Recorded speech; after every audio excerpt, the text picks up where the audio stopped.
Thank you very much for attending our seminar on alternative investment strategies in commercial real estate. I'm thrilled with the talent pool we have on our team. I think we're going into a very good year, and we have some very good product for you to hear about. We are here to evangelize about the many benefits of owning commercial real estate. There is no better path to long-term wealth, in our opinion, than through commercial real estate ownership. Sabre Realty Group is, that would be myself, Paul Pietra in the rear is a business partner, Alan Blair and Bob Priest are associates. Debbie Pietra is missing, and a couple of other personnel are missing this evening as well. If you're not familiar with what capitalization rates are, you will be probably by the end of this presentation. But if you can visualize in your mind a commercial property that throws off $100,000 in net cash, that is, after all expenses, you get $100,000 a year back. Okay. If you're buying at a cap rate of 10% today, you're buying it at $1 million. Okay. If you sell it at a cap rate of 6% in 5 years, you get back $1,666,000. Okay. 2 years ago, things were selling at 6 caps. Okay, all over the country. All right. Today, many deals you can get at 10 caps for the same properties. Okay, or very close to it. So there's the dynamic. Apart from the fact that you're getting $100,000 a year from your investment, all right, there's a great differential just because of the cycle that we go through in real estate. Real estate is on sale right now, and it's a great time to buy. With that, I give you Robert G. Priest. Thank you, Ron. Thank you, Bob. Hi, folks. Good evening. For those of you who have investment properties, so this first part might be a little elementary, but we got to get everybody on the same playing field, so kind of be patient with me here, and we'll get to the meat and potatoes pretty quick. First and foremost, in today's financial environment, I want to ask very simply, what is financial success?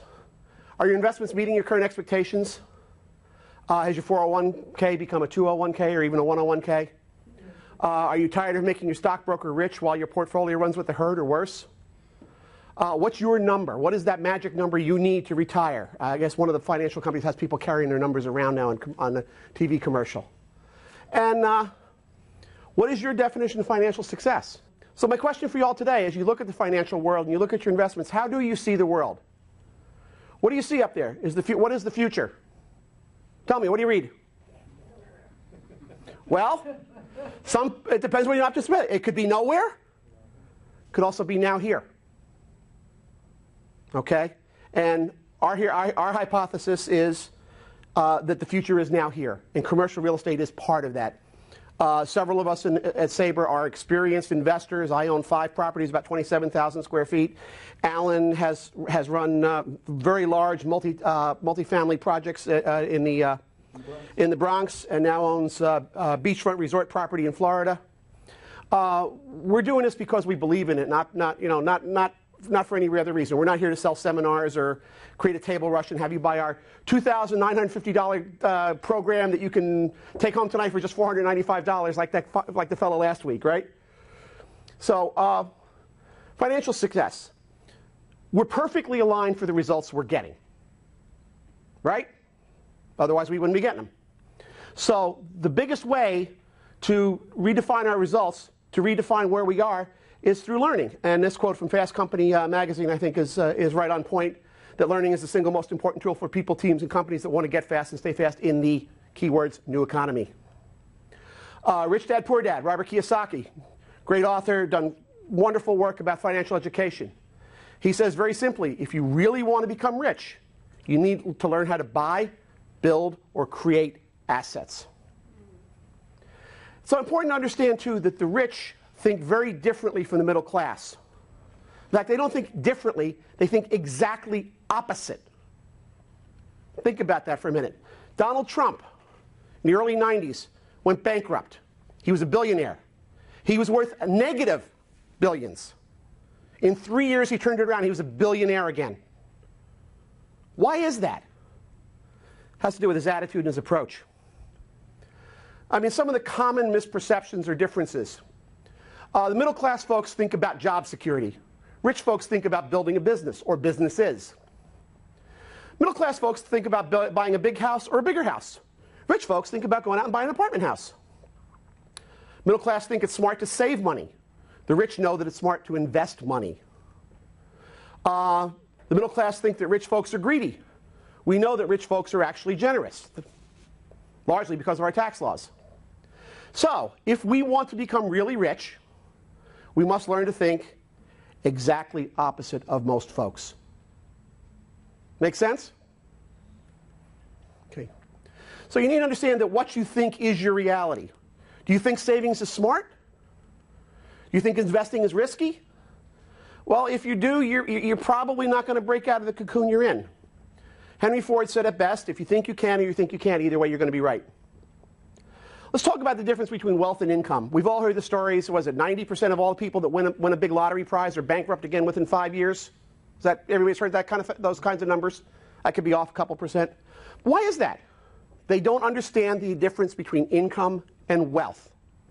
Income is what you spend, wealth is your balance sheet. Real estate doesn't build income, real estate builds wealth.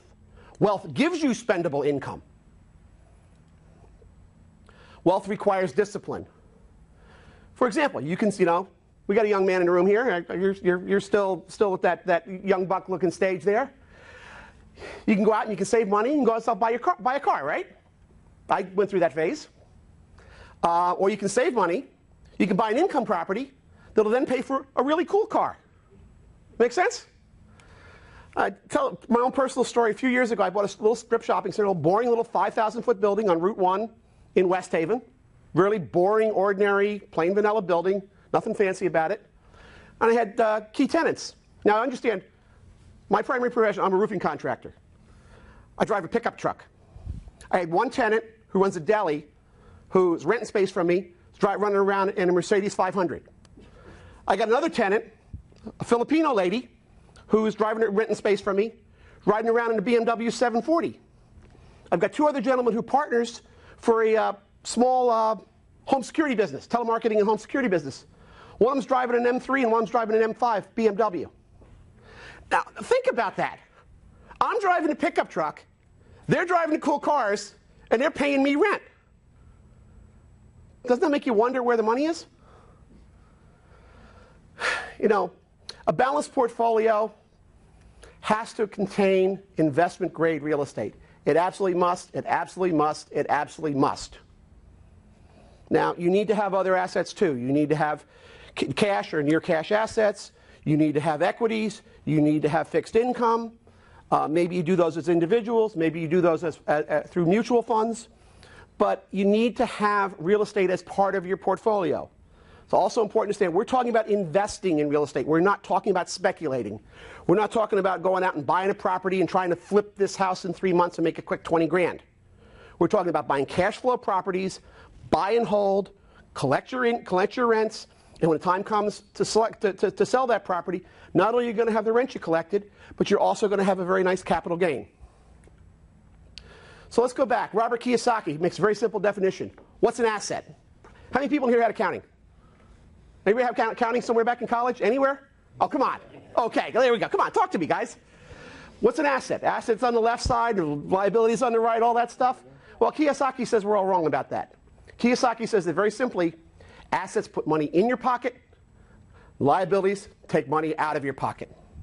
So I ask you this. For most of us, is our house an asset or a liability? Absolutely. At the end of the month, you're paying your house money for taxes and insurance and probably a mortgage payment. You get it? Okay. Now there's debt. There's two kinds of debt. There's bad